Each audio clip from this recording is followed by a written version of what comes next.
Humoriste, à chaque fois que je veux présenter des sketchs, j'ai peur. Parce que je crains que mon président ne présente pas mon sketch. Mais aujourd'hui, j'ai constaté qu'on a présenté mon sketch, donc j'ai peur, je ne sais plus quoi dire. Donc je dis merci quand même aux doyens qui vraiment a contribué à de très belles choses aujourd'hui. Maman Grâce aussi, qui a tout dit sur ce que je viens de dire. Nous sommes dans le dossier patient informatisé. Ça donne réflexion déjà, qu'est-ce que lui va raconter. C'est vrai que dans les dernières heures du congrès, tout tournait autour du dossier patient. Donc, on était vraiment 2 heures de temps sur le dossier patient. Mais le dossier patient, qu'est-ce que c'est? Comment on peut le gérer? Quelle est la solution qu'on apporte aujourd'hui au dossier patient? Marie. Comment organiser et moderniser la gestion des dossiers du service de kinésie pour un bon suivi des patients à l'ère du numérique? Et sur le titre, on tourne au titre.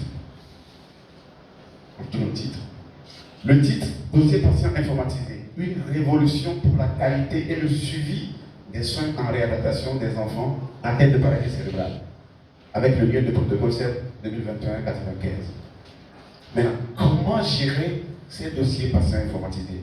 Quel est le protocole pour avoir d'abord le dossier et comment les gérer? C'est ce que nous allons voir. Qu'est-ce que le dossier patient? Le dossier patient est le principal recueil d'informations permettant d'assurer la continuité du processus des soins aux patients, dans lequel sont enregistrées toutes les actions de l'équipe de santé. Il assure la traçabilité, surtout la traçabilité de toutes les actions effectuées. Il sert d'outil de communication et de formation. Maintenant, ça, c'est ce que nous avons appelé dossier patient. Maintenant, l'informatiser va permettre à une coordination entre toutes les équipes du soin. Parce que je prends déjà l'exemple du kinésithérapeute. Le kinésithérapeute va faire un bilan, il fait son protocole de soins, mais le patient vient d'un médecin. Ça veut dire que le patient doit retourner chez le médecin. Qu'est-ce que le kinésithérapeute met en place pour que le patient retourne chez le médecin avec quelque chose? Tout à l'heure, j'ai vu que tout le monde discute de comment les médecins nous prescrivent, ils ne doivent pas nous prescrire. Ce n'est pas ça le problème. Pour convaincre un médecin, c'est qu'il te prescrit des séances de kinésie. Le patient vient voir le kiné pour 10 séances. Le patient doit retourner chez le médecin. Et qu'est-ce que le patient part avec? Donc, quand le médecin va voir ce que le patient vient le voir avec ce document, il va dire oui, celui-là il est qui? Il vient d'où? Donc du coup, cet objectif, ce système consistera à améliorer la qualité et la sensibilité des soins de santé et surtout la gouvernance sanitaire par la digitalisation. C'est-à-dire aujourd'hui, nous sommes dans les paperasses. J'ai vu Maman Grâce qui a présenté le bilan type en kinésie. Si on veut faire ce bilan type sur des papiers, on a au moins 5-6 pages à écrire. Si nous avons 20 patients qu'on doit référer encore chez le médecin, ça fait 20 pages. Le médecin n'a pas le temps de lire tout ceci. Maintenant, comment il faut le faire? Donc, nous passons par la méthode de digitalisation. Améliorer l'accès universel au service de santé. Oui. Améliorer la gestion hospitalière. Tout à l'heure, on a déjà bien débattu, parce que les paperasses, oui. Mais comment on peut gérer les services hospitaliers avec des dossiers patients informatisés? Par des données statistiques très fiables. Tout à l'heure, on avait déjà discuté beaucoup et longtemps là-dessus. Dans nos services, on n'a pas de données fiables. On n'a pas de données statistiques parce qu'il n'y a pas de la traçabilité. J'ai traité 10 lombalgies avec la plante chauffante, mais 2 seulement ont récupéré en 10 séances. J'ai traité 10 patients de lombalgie avec que des mouvements et les 10.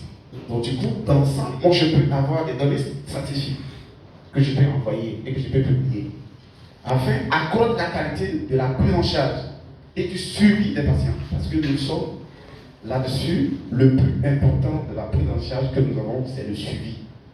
Et surtout, s'adapter aux nouvelles techniques modernes qui s'offrent à nous.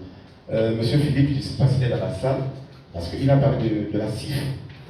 La CIF, en gros, c'est que nous devons nous mettre sur le même mots, les mêmes mots. La classification, c'est que le kinésithérapeute qui est en Tunis et celui qui est à Dakar doivent avoir le même mot. Nous devons avoir les mêmes termes. Le programme national de réadaptation à base communautaire au Sénégal s'est bien décrété, numéro 2018-1236 du 5 juillet 2018. Ce décret portant approbation du programme national de réadaptation à base communautaire. Et ce programme est articulé sur 5 domaines clés, à savoir la promotion de la santé, la prévention, les soins de santé, la réadaptation et les aides techniques. Quand vous voyez les 5 clés, vous allez voir que le kinésithérapeute est au milieu de ce programme national plutôt de la réadaptation. Mais qu'est-ce que nous les kinés au Sénégal, où est-ce que nous sommes dans ce programme? Est-ce que nous, on s'est approprié de ce programme? La question, elle est là. Le programme national de digitalisation du secteur de la santé au Sénégal, 2022, ils ont commencé déjà les préparatifs depuis 2019 avec le Covid. Ce programme va être un soutien et assistance de nos systèmes de santé par des initiatives innovantes et efficaces. Parce que c'est un programme national. Ça veut dire que le kinésithérapeute est aussi dans ce programme. Ce programme demande aussi, vu la demande en hausse des services de santé, parce que il faut le voir déjà, notre population africaine double chaque 25 ans. Donc, dans 25 ans, le Sénégal fera 36 millions d'habitants. Maintenant, si nous n'avons pas de politique pour prévenir ce qui va arriver, il y aura un moment 100 ou bien 1000 patients auront qu'un seul kiné au Sénégal. Ah oui. Actuellement, déjà quand vous faites le ratio des kinés avec la population, au moins 2000 patients courent derrière un seul kiné. Et c'est très dangereux. Donc, l'accroissement démographique de la population, depuis 2012, l'État du Sénégal affiche une nette volonté politique d'accroître l'accessibilité aux soins de santé par la télémédecine. Mais nous, les kinésithérapeutes, on est où? On voit les neuropédiatres, pour aller voir les neuropédiatres, il faut aller à l'hôpital FAD. Mais tout le monde n'a pas l'accessibilité de l'hôpital FAD. Je vois des patients qui quittent Kaya pour venir voir un pédiatre à Diamniadio. Mais comment il va faire? Tous n'ont pas les mêmes moyens. Donc le Conseil des ministres du 25 juillet 2018 a adopté la nouvelle carte sanitaire de 2019-2023 et montre très bien la répartition fair du personnel qualifié. Ça, c'est une réalité au Sénégal. Il y a beaucoup de médecins, il y a beaucoup d'infirmiers, beaucoup de sages-femmes, mais où sont les kinésithérapeutes qualifiés? Où sont les kinésithérapeutes? Et donc, nous, au CERFA, je précise que je suis kinésithérapeute d'État de nationalité togolaise, comme le président l'a dit. Ça fait déjà 10 ans que je suis au Sénégal et je suis plus dans le social, dans la réalisation en base communautaire. Le CERFA est un service d'éducation, de rééducation et de formation et d'appareillage. Tout se fait à la base communautaire. Ce sont des baguettes d'or qui sont devenues depuis novembre des monitrices de collectivités éducatives par l'État du Sénégal. Et nous avons 120 enfants, 120 familles d'enfants que nous suivons avec 4 visites à domicile par mois. Et vous allez voir que ces 120 enfants ne sont pas dans la même ville. Nous avons 4 zones. Il y a Tivaouane, il y a Thiès, il y a Pout, et puis il y a Guédiaoué Pékin. Imaginez un seul kinésithérapeute qui va superviser les 15 baguettes d'or. Comment il va faire? Il n'est pas génie. Il ne peut pas. Donc, la réadaptation à la communauté a été promue par l'OMS déjà comme étant une stratégie visant à améliorer l'accès des personnes handicapées aux services de réadaptation dans les pays à revenus faibles et moyens. Et ce, optimisant l'utilisation des ressources locales. Donc, le CERFA a eu cette vocation d'utiliser des ressources locales pour au moins prendre en soin au moins 120 familles d'enfants atteints de paralysie cérébrale aujourd'hui. La liste elle est longue, on n'a plus que 120. Aujourd'hui, si on ouvre notre liste d'enfants, ils sont plus de 300, 400, 500 et qui sont demandeurs. Notre vocation au CERFA, la mission du CERFA est d'assurer la rééducation, la participation et l'inclusion des enfants paralysés cérébraux dans la société sénégalaise. Nous voulons très bien aller jusqu'à Richard Toll, au fin fond de Matam, mais pour le moment on n'a pas les moyens. Améliorer la qualité de vie de ces enfants et surtout promouvoir l'égalité des chances. Ce sont des Sénégalais, ce sont des futurs Sadio Mané, ce sont des potentiels Youssou, ce sont des potentiels présidents de la République, mais qui ont vu leur destin fauché par la paralysie cérébrale. Donc ils ont aussi les droits d'avoir les soins comme les enfants. Donc, nous avons 120 enfants paralysés cérébraux qui sont suivis avec 2 crèches neuropédiatriques et le reste est suivi en visite à domicile. Nous avons des enfants que vous voyez, on a flotté aucun visage. On va vous expliquer après pourquoi nous ne mettons pas les images des petits blancs. Non, ce sont des Sénégalais, ils sont dans leur maison, on peut donner leur nom, on peut les envoyer, on peut vous envoyer dans leur maison, vous allez les voir. C'est pourquoi on n'a pas flouté le visage. C'est beau. Notre recherche pour l'installation des dossiers patients informatisés a pris ce contexte de la recherche. La zone d'intervention éloignée, une supervision de terrain qui, il faut 570 km à parcourir, 120 heures de travail kiné, la cherté du transport, on le connaît, le risque routier, et on trouve cela irrationnel. Un kinésithérapeute, même si tu es le plus fort, tu peux passer 120 enfants dans 4 zones et par mois parcourir au moins 570 km. C'est risqué. Le fonctionnement de lieu d'accueil, la qualité du service de réadaptation. J'ai bien dit déjà que ce sont des baillettes d'or. Ce ne sont pas des femmes qui ont fait la physio, l'anatomie, la biomécanique. Ce sont des femmes qui sont choisies dans la société et qui vont voir des enfants dans les maisons pour nous donner des comptes rendus. Donc, manque de professionnels diplômés en éducation disponibles. Donc, un seul kinésithérapeute, moi j'étais à mi-temps lors de l'étude. Les relais que j'appelle RBC, PC, demandent un coaching régulier. Donc, ça veut dire qu'il faut un kinésithérapeute bien formé pour les coacher. La prescription des exercices de rééducation. Certaines familles sont vraiment peu impliquées, parce que vous savez très bien, quand vous prenez, désolé que Philippe n'est pas là, quand vous voyez un enfant déjà atteint de paralysie qui fait déjà 2, 3, 4 ans de rééducation, les parents sont fatigués, ils ne sont plus motivés. Ça, on le voit dans nos services. Donc, le dossier patient informatisé, on a besoin de l'orienter vers la mise en place, la mise en évidence de l'impact de la rééducation, possibilité de réaliser un suivi précis de l'évolution de l'enfant et du plan de traitement proposé sur la base d'une pratique basée sur les preuves. Qu'est-ce que la pratique basée sur les preuves? Quand je prends un enfant que je fais, j'ai vu aujourd'hui, j'ai fait le bilan, la date du bilan aujourd'hui, nous sommes au 22, le 18 avril 2024, et que l'enfant, je dois l'évaluer le 18 avril 2025, c'est sur quelle base que je l'évalue?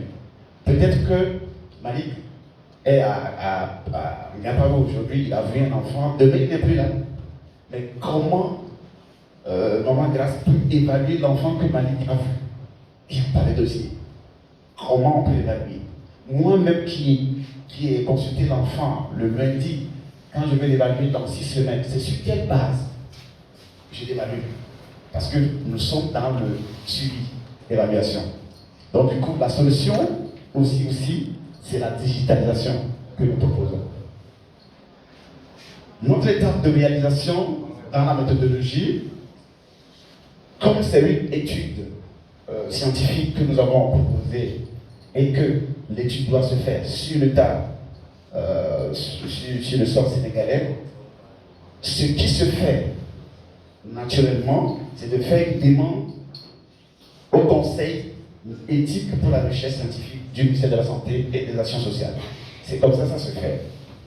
Parce que le Sénégal est un pays qui protège, le Sénégal est un pays aussi nationaliste c'est du bon côté.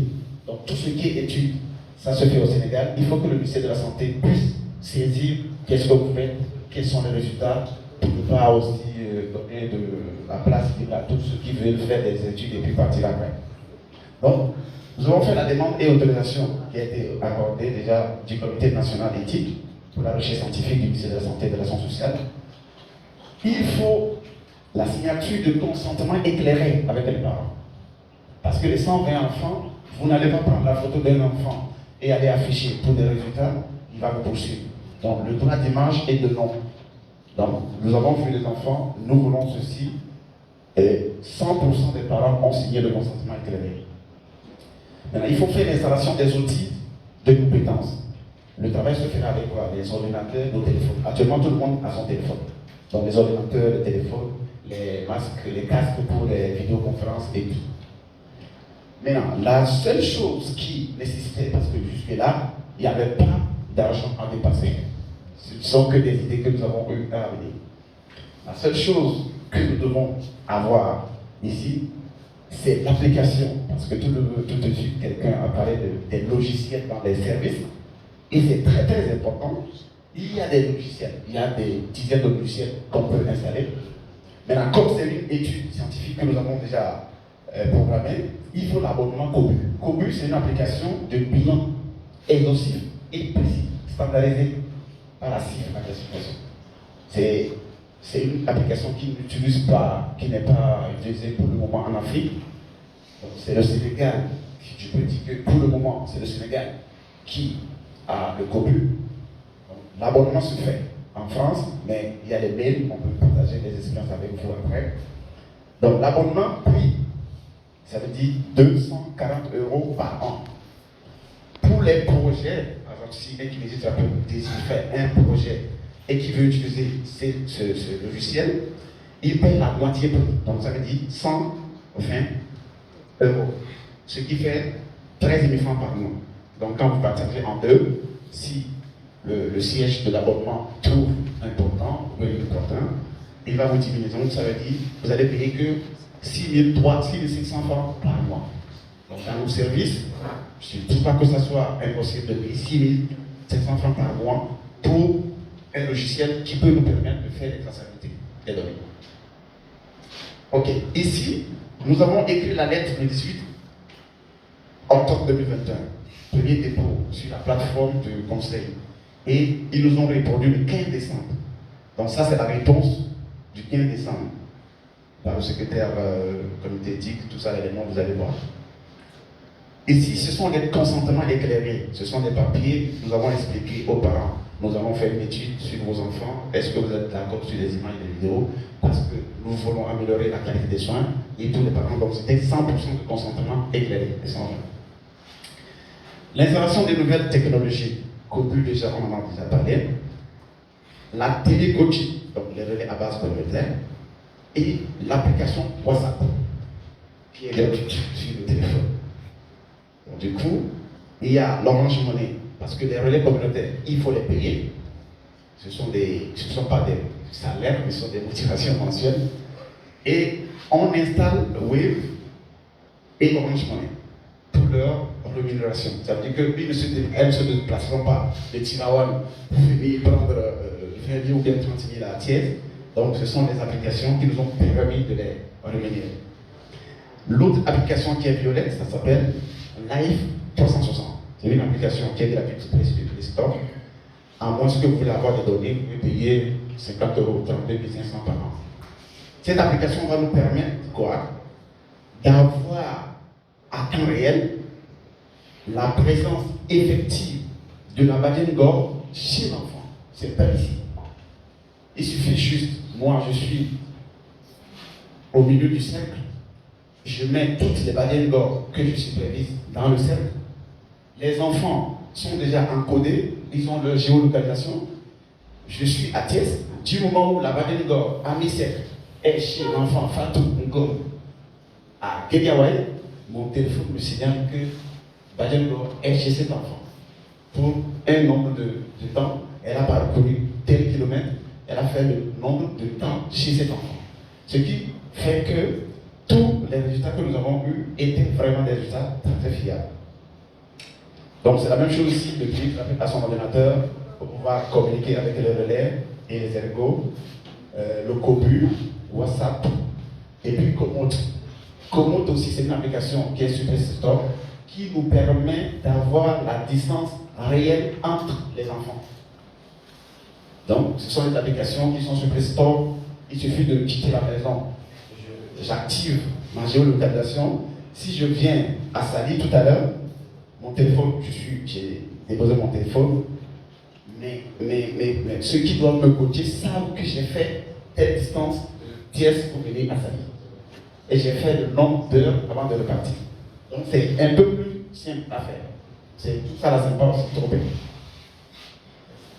Donc l'abonnement de Cobu est annuel et accessible. La plateforme est sécurisée en ligne, reconnue par la Haute Ville de France, répond au règlement protection de données secrets professionnels liés aux patients. Ça veut dire que dans mon téléphone, si je ne vous donne pas mon téléphone avec le code, vous ne verrez jamais le bilan d'un enfant. Si vous prenez mon ordinateur, même si vous volez mon ordinateur, si je ne vous donne pas le code de l'application Cobu, vous n'allez voir aucun enfant. Même si je détruis le téléphone, j'installe Cobu pour avoir des données. Donc, ce sont des données protégées. L'encodage hors ligne, ça veut dire qu'on n'a pas besoin. Par exemple, si je suis à FAD et que je dois encoder un enfant, je n'ai pas besoin de connexion. Je prends l'exemple de l'hôpital FAD. Je prends 4 kinés qui sont à l'hôpital FAD. Je reviens. Le premier kiné peut faire le bilan d'un enfant sans connexion. Mais dès que la connexion vient, tout se synchronise. Donc ça veut dire que tous les kinés qui sont sur la plateforme peuvent voir le même bilan. Ça se synchronise de soi. Donc la synchronisation des données des différents appareils dès que connexion Internet s'installe. L'installation de la plateforme sur ordi et smartphone, kiné et ergo. Donc on a la possibilité d'avoir cette application sur notre téléphone et sur l'ordinateur. La plateforme Cobu. Ici c'est plus intéressant. Lorsque nous entrons dans Cobu, nous avons l'accueil, mes informations, télécharger Cobu, abonnement facture, option de partage. Je mets sécurité des données. Ça, peut-être, on va démontrer ça après, on aura le temps. Donc, les données, je peux les exporter. C'est-à-dire, je prends l'hôpital CNAO, toujours. À la fin de l'année, je veux prouver au directeur de l'hôpital que nous avons eu tel nombre d'enfants, tel nombre de ceci, nombre de... Je rentre dans l'application, je lance l'exportation des données. Dès que je lance l'exportation des données, je peux avoir tout sur une feuille de calcul Microsoft Excel. Donc la base de données peut être exportée et partagée. Par qui, avec qui je veux. Voilà. Ici, nous avons la possibilité de distinguer les enfants, ou bien les quartiers. Par exemple, Malik, il est à Gaparo, il peut distinguer les patients qu'il a.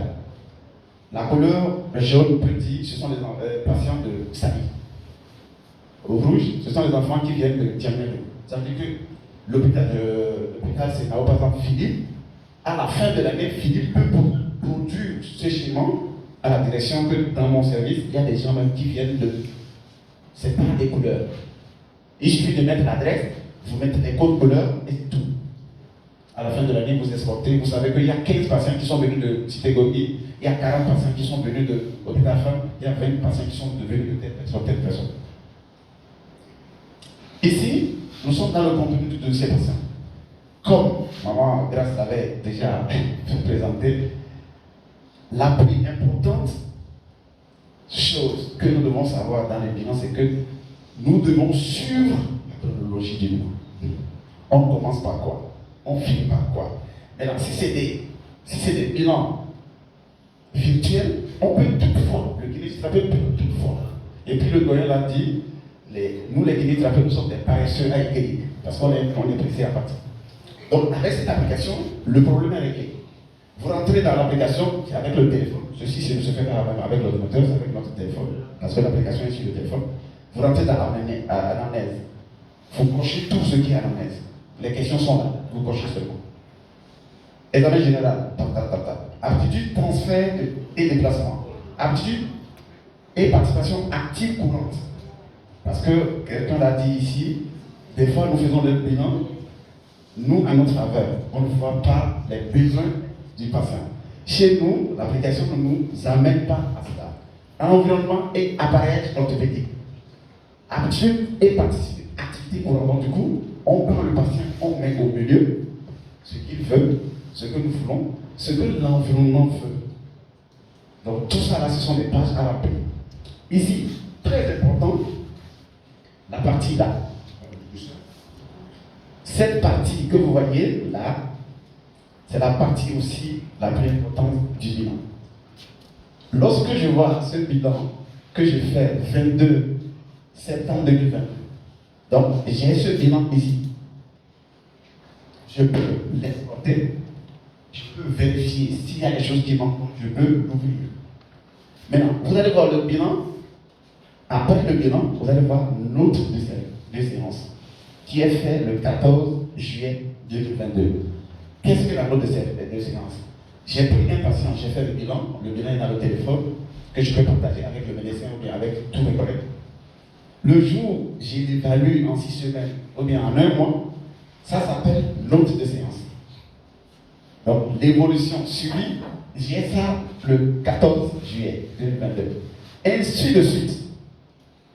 Ce qui fait que lorsque un autre kiné vient dans le service ou bien les stagiaires viennent, il suffit d'ouvrir seulement les notes de séance pour voir tel enfant, lorsqu'on a vu dans 6 semaines, quel est son état. Donc on n'a pas besoin de dire cet enfant, est-ce qu'il marchait?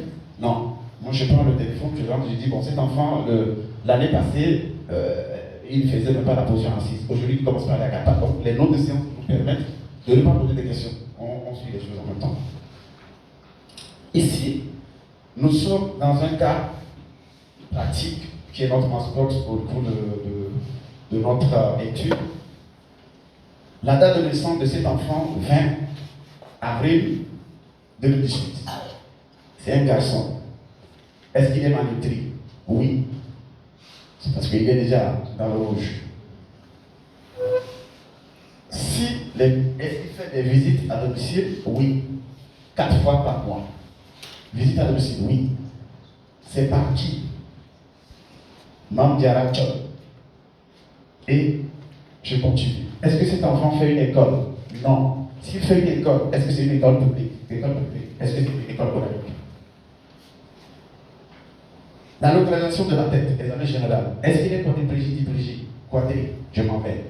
Est-ce que cet enfant a une posture symétrique? Oui. Non. Symétrique. Est-ce que cet enfant présente-t-il des rétractions musculaires? Oui. Non. L'enfant présente-t-il des troubles associés? Oui. Non. Santé générale. Donc je m'en vais. Parce que ce sont des trucs qui sont déjà préfabriqués. Donc ça ne perd pas le temps. Du moment où je fais un bilan, je sais par la base de la CIF, par des compétences qui viennent, donc du coup je coche. Voilà. L'évaluation de motricité fonctionnelle globale, un outil très important. On en parle, moi j'en parle pas au kiné. Ça c'est notre outil de base d'évaluation des enfants. Donc ici, nous allons voir l'évaluation de la motricité fonctionnelle globale. Le coucher retournement. Donc ce sont des tests qu'on fait, que nous avons déjà ce outil. L'enfant, vous le mettez, est-ce que l'enfant peut se coucher sur le dos, quitter le côté gauche pour venir côté droit, ventre, dos, côté gauche pour ventre. Donc, tout cela, vous notez, et cela nous donne des scores. Parce que ce n'est pas moi qui donne les scores. Les scores sont à 100. Maintenant, si l'enfant, ce n'est pas moi qui note, du moment où je coche, oui, il peut faire ceci, il peut faire ça, il ne peut pas faire ça, je le demande. S'il peut faire, s'il ne peut pas le faire, je coche.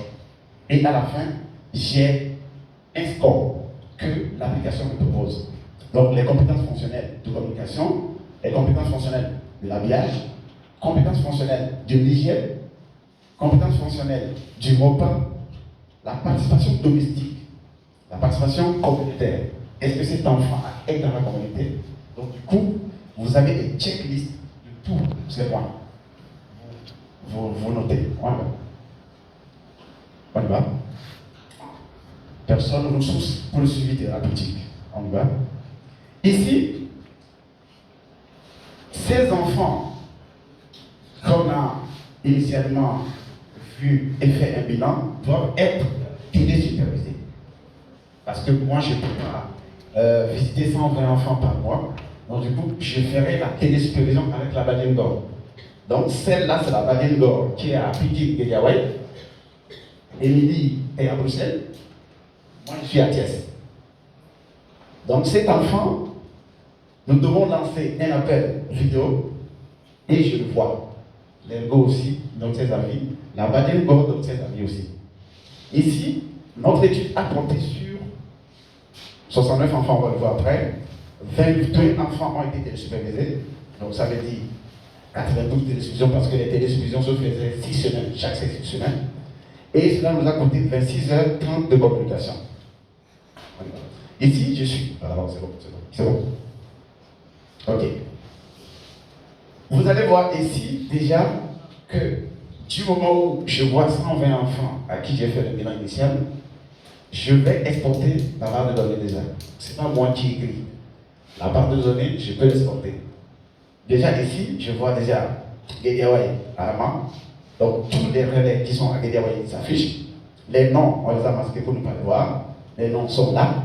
Les quartiers, HLM 54, Guédiawaye, sub-communautaire, tout. Le genre, fille, garçon, date de naissance, personne de contact, téléphone. La chose la plus aussi déplorable que nous voyons dans les prises en charge des enfants atteints de PAVI, c'est que les familles sont presque tous dépourvues. Donc nous avons eu une idée de voir quels sont les revenus mensuels des parents pour pouvoir faire des plaidoiries avec les associations, ce qui pouvait les aider. Ici, vous allez voir moins de 50 000, moins de 50 000, moins de 50 000. Coiffeuses, etc. Ici, l'étude a porté sur 69 enfants en visite à domicile encodés. 52 dossiers enfants évalués initialement, 41 dossiers enfants évalués finalement. Malheureusement, nous avons eu 4 décès qui vaut 4,7%, 5 déménagements qui vaut 9%, 2 manques de collaboration parce qu'il y a des parents vraiment, ils sont fatigués. La base de données nous a permis de sortir cette statistique. Nous avons dans nos enfants, 60% sont des garçons, les 40% sont des filles. La localisation, 88% sont des quadriplégiques, 7 diplégiques, 3 hémiplégiques. Malheureusement, on trouve 2% qui ne sont pas des enfants atteints de paralysie, mais ils sont dans le lot. Les facteurs de risque, 48% des naissances difficiles, c'est ce que nous connaissons à l'hypoxie. 21 sont de la consanguinité, 34% causes inconnues. 59% des enfants en 2021 sont malnutris, parce que notre programme aussi a un volet de nutrition. Donc, contre 55% en 2022. Revenu ménage, 63% des parents vivent avec moins de 50 francs par mois. Imaginez ce que ça donne. En 2021, il n'y avait qu'un seul garçon qui était à l'école. En 2022, heureusement, on a eu un garçon et une fille qui sont allés à l'école. Ce sont des enfants atteints de paralysie cérébrale. Côte d'État, 11 enfants que j'ai déjà présentés. Notre application, la F360, nous a permis de faire une cartographie des enfants. Donc, moi, je peux être ici et je peux vous dire quel enfant est à Guédiawaye dans cette maison-là. Parce que tous les enfants sont géolocalisés et que nous pouvons les suivre à distance. Ok. Oui. Notre carte clinique, c'est l'enfant que nous avons vu dans les objectifs prioritaires du bilan. Parce qu'on a bien dit, lorsque nous faisons des bilans, on peut tout faire en même temps. Je donne l'exemple d'un enfant atteint de paralysie cérébrale. Je ne peux pas tout faire en même temps. Sinon, je vais faire un pataugeage. Je vais rien gagner. Donc nous, à notre niveau, l'application nous permet d'avoir les objectifs prioritaires de l'éducation. Objectif général, l'intervention. Quelles sont les activités que nous voulons améliorer en priorité? Nous, on veut que l'enfant puisse manger seul. Et c'est avec la coopération des parents. Le parent te dit, moi je veux que mon enfant mange seul. C'est ce qu'il te dit. Et dit non. Donc du coup, nous, on va agir sur le repas. Objectif spécifique d'intervention sur la posture. L'enfant était asymétrique, donc moi je vais aller sur la symétrisation. Objectif d'action sur la motricité volontaire fonctionnelle. Donc, prendre une cuillère et l'amener à la bouche.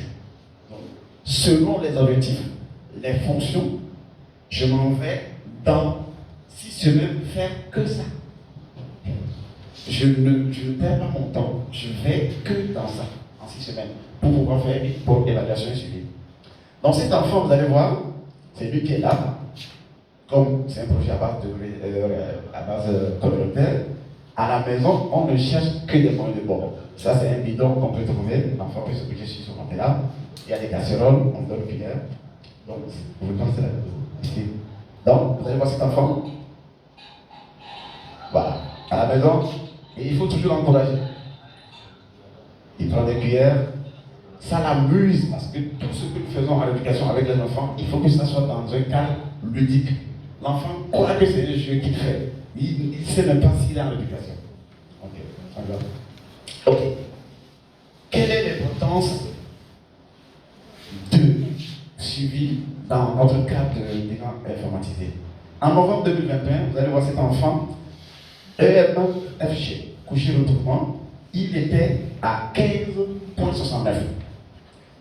Les rééducations ont poursuivi jusqu'à septembre 2022 et nous constatons que cet enfant a 78,43.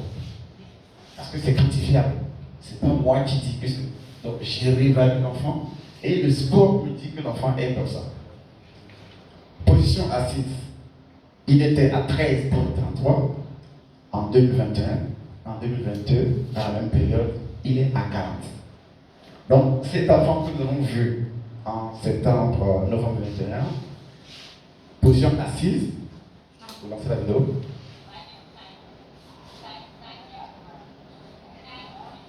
Ok, on passe. Ok. Novembre 2021, quand il y a l'observation, les checklists, vous voyez, c'est la même chose. Hein. On y va. Ok, là. Donc du coup, c'est lui qui est assis. Donc, mes objectifs. Je veux qu'il mange seul. J'ai passé par tout ce qu'il faut. Les mains, prendre la cuillère, déposer, régler le tonus, régler la symétrie, et là, il ne commence pas à manger.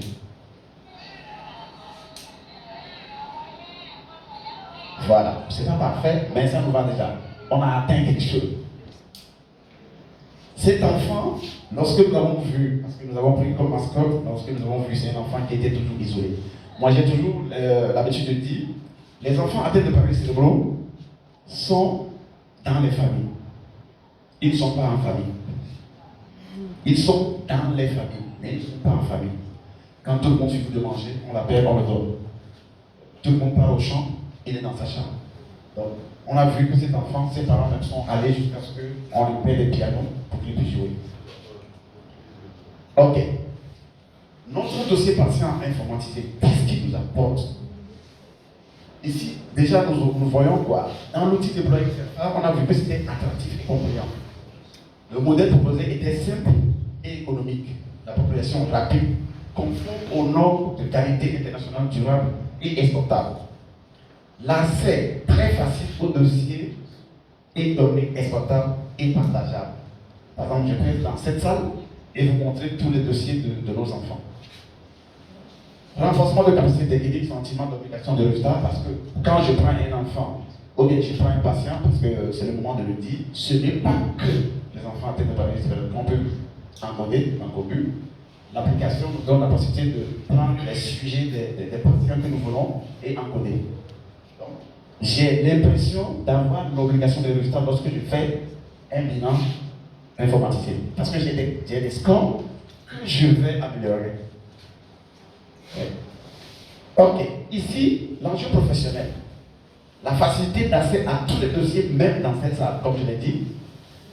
Les dossiers informatiques favorisent un très bon suivi et les études de cas. Parce que dans les séries, beaucoup de personnes l'ont déjà dit, quand les étudiants viennent pour les études de cas, on n'a pas l'archive, ou soit c'est l'inondation qui a gâté, soit c'est les souris qui ont gâté, soit on a déménagé, on a construit de nouveaux centres, donc du coup on ne trouve pas souvent les dossiers. Donc dans les études de cas des étudiants, dans l'encadrement des stagiaires, très important, ou plus d'éventuelles recherches scientifiques. Parce que nous, les thérapeutes, on attend que les laboratoires, les médecins, chirurgiens, ils font des revues scientifiques, ils publient tous les jours des revues scientifiques. Mais nous, les kinésithérapeutes, on est là avec nos pommes et on masse le dos. Donc, avec ceci, nous avons la possibilité d'aller jusqu'à faire des recherches scientifiques ou rédaction d'articles en kinésithérapie. C'est notre objectif aussi. L'enjeu sur l'état majeur, l'inclusion et la participation des enfants placés au sein de leur environnement immédiat favorise une meilleure intégration. Pour l'impact aussi, politique. Notre résultat, nous l'avons partagé déjà avec le Conseil national d'éthique des recherches scientifiques au Sénégal. On avait déjà fait un tour avec les membres du bureau des masters kinésithérapeutes. Donc, nous prévoyons déjà, parce qu'il y avait déjà 2 colloques qui sont déjà passés. Le 1er novembre, j'ai participé au 6e colloque international de la neuropédiatrie et nous avons présenté. Et les gens qui étaient venus, il y avait 14-15 pays européens, les gens étaient étonnés qu'au Sénégal, nous faisons des choses comme ça. J'ai dit oui, c'est le Sénégal, c'est pas la Tunisie, c'est pas le Maroc. Tout ça, là, c'est le Sénégal. Donc, du coup, ce modèle, nous pouvons l'exporter dans d'autres pays. Et la petite histoire, comme je vais finir, lorsque nous avons fait la première publication dans un colloque en France, Émilie a publié, il y avait le directeur de la réadaptation à base communauté du Congo qui était dans la salle, qui nous a contactés. Il dit, le modèle est bon, on veut faire ça au Congo. Et quand j'ai vu mon chef, il m'a dit, rien n'est gratuit. Ça, c'est une étude du Sénégal. Si vous voulez, venez au Sénégal, on va vous montrer. Donc, les dossiers passés informatisés, fini les papiers, inondations, incendies et tout les systèmes d'archives. Ce que nous avons proposé, enfin, nous avons vu que dans tout ce que nous avons dit, c'est l'abonnement commun qui sera le côté financier. Le Sénégal a d'énormes développeurs d'applications. Il suffit juste qu'il y ait une volonté de nous, les kinésithérapeutes, de s'organiser. Ne serait-il pas possible d'approcher les développeurs d'applications sénégalais pour un modèle d'application gratuit sur les stores? Parce qu'aujourd'hui, c'est possible. Quand vous voyez Jumia, Yango, aujourd'hui, ce sont des applications gratuites qui sont prises qu'on ne paye pas. Donc, les développeurs sénégalais peuvent aussi nous aider pour faire installer cette application pour pouvoir faciliter les dossiers patients, la traçabilité. Je tiens à vous dire merci pour votre attention. Merci beaucoup. Merci beaucoup. Merci beaucoup.